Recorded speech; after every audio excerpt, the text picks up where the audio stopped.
21 ഹൈക്കോടതികളിലെ ജഡ്ജിമാർക്ക് സ്ഥലമാറ്റം ശുപാർശ ചെയ്ത് സുപ്രീം കോടതി കൊളീജിയം. കേരള ഹൈക്കോടതി ജഡ്ജി ദിനേഷ് കുമാർ സിംഗിനെ കർണാടക ഹൈക്കോടതിയിലേക്ക് മാറ്റി. ഇന്നലെ ചേർന്ന കൊളീജിയം യോഗത്തിലാണ് ശുപാർശ കേന്ദ്ര സർക്കാരിന് കൈമാറിയത്. സജു തോമസ് ഉണ്ട് ഡൽഹിയിൽ നിന്നും വിവരങ്ങൾ നൽകാനായി. സജു, വിശദാംശം.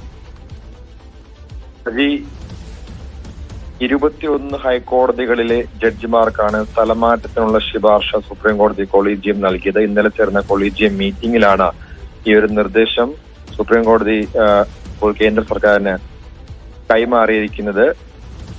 കേരള ഹൈക്കോടതി ജഡ്ജി ദിനേഷ് കുമാർ സിംഗിനെ കർണാടക ഹൈക്കോടതിയിലേക്കാണ് മാറ്റിയിരിക്കുന്നത്. അതോടൊപ്പം തന്നെ നിലവിലുള്ള തെലങ്കാന, അതുപോലെ കർണാടക, ഗുവാഹട്ടി, ബോംബെ, അലഹബാദ്, അതുപോലെ ജമ്മു കാശ്മീർ അടക്കമുള്ള സ്ഥലങ്ങളിലെ മദ്രാസ് അടക്കമുള്ള സ്ഥലങ്ങളിലെ ഹൈക്കോടതികളിലെ ജഡ്ജിമാർക്കാണ് ഇപ്പോൾ സ്ഥലമാറ്റ ശുപാർശ നൽകിയിരിക്കുന്നത്. ഇതിപ്പോൾ കേന്ദ്ര സർക്കാർ അംഗീകരിക്കുകയാണെങ്കിൽ 21 ജഡ്ജിമാരും പുതിയ സ്ഥലങ്ങളിലേക്കാണ് ഇപ്പോൾ സ്ഥലമാറ്റത്തിനുള്ള ശുപാർശയായിട്ട് ഇപ്പോൾ സുപ്രീം കോടതി നൽകിയിരിക്കുന്നത്.